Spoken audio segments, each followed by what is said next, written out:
किसान की पहलवान बेटी की आंख से निकला हर आंसू मोदी सरकार की बेशर्मी का प्रमाण है। अब भाजपा का नारा है, बेटी रुलाओ, बेटी सताओ और बेटियों को घर बिठाओ। आज मैं और हमारे साथी कांग्रेस के नेता प्रबुद्ध खिलाड़ी विजेंद्र बॉक्सर जी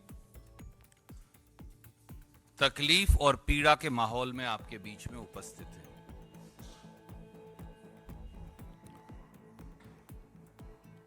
पहलवान बेटियों के यौन शोषण के आरोपी भाजपा सांसद बृजभूषण के असिस्टेंट और नॉमिनी संजय सिंह के चुनाव के बाद कुश्ती में ओलंपिक पद जीतने वाली देश की पहली महिला खिलाड़ी साक्षी मलिक ने खेल से संन्यास की घोषणा कर दी, जो भारत के खेल इतिहास में एक काला अध्याय है। अब लोग क्या कह रहे हैं, देश क्या कह रहा है? बृजभूषण का तंत्र जमा मोदी सरकार का सहयोगी मंत्र, ये बना बेटियों के साथ न्याय से षड्यंत्र। किसान की पहलवान बेटी की आंख से निकला हर आंसू मोदी सरकार की बेशर्मी का प्रमाण है। अब भाजपा का नारा है, बेटी रुलाओ, बेटी सताओ और बेटियों को घर बिठाओ। खिलाड़ियों के आंसुओं, बेटियों की बेबसी और खेलों से खिलवाड़ पर संसद और सरकार मौन धारण किए हुए। इन चैंपियन महिला पहलवानों, किसानों की और देश की बेटियों के साथ जाति और अन्याय के लिए सीधे सीधे मोदी सरकार दोषी है। यह दर्शाता है कि न्याय की गुहार लगाने वाली देश की हर बेटी को मजबूर करके घर भेज दिया जाएगा और दोषी सत्ता की शहतीर से कह कहे लगाएंगे और बेटियों की बेबसी और लाचारी का मजाक उड़ाएंगे। शायद इसीलिए यौन शोषण के आरोपी और भाजपा के चहेते सांसद बृजभूषण ने कल भारतीय कुश्ती संघ के नतीजों के बाद कहा, एंड आई कोट, दबदबा था दबदबा रहेगा। यही नहीं, न्याय की गुहार लगाती हुई बेटियों को चिढ़ाते हुए बृजभूषण सिंह ने यह भी कहा और कहा, नकारते हुए बेटियों को कहा कि जो पहलवान राजनीति करना चाहते हैं वो करें। मोदी सरकार ने इसलिए यह साबित कर दिया है कि अब इस देश में गुण, शिक्षा और काबिलियत की जगह नहीं है, जगह है तो राजनीतिक दबदबे की।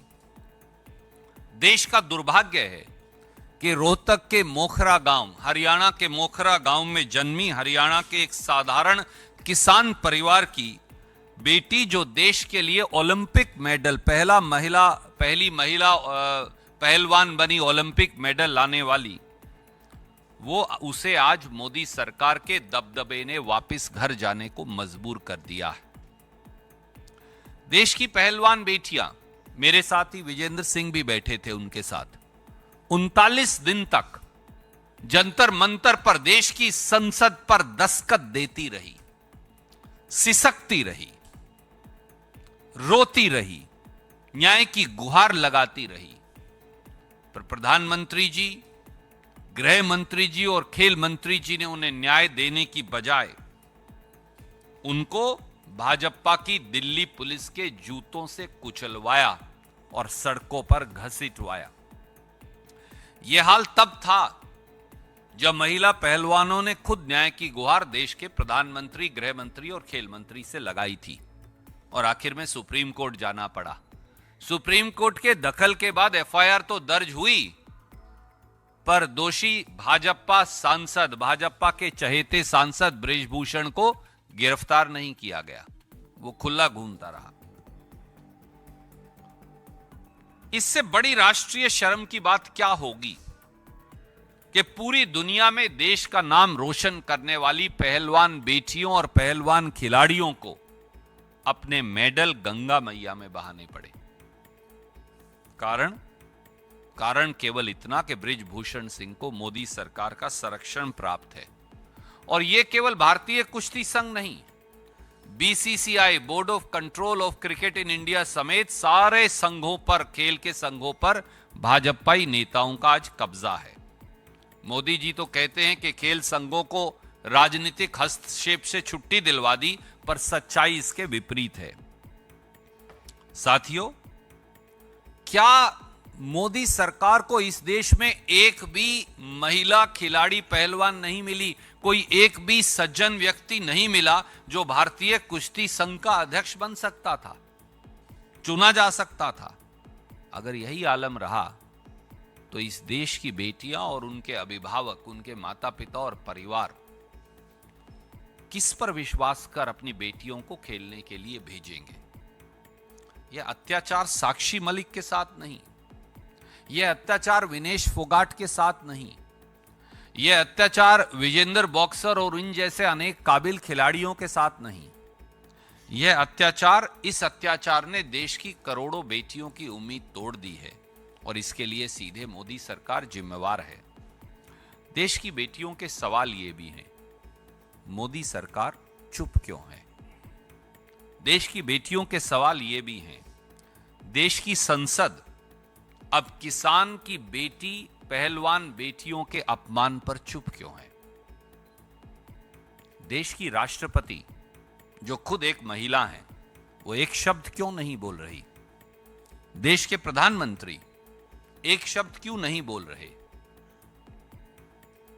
देश के लोकसभा और राज्यसभा के सभापति महोदय एक शब्द क्यों नहीं बोल रहे?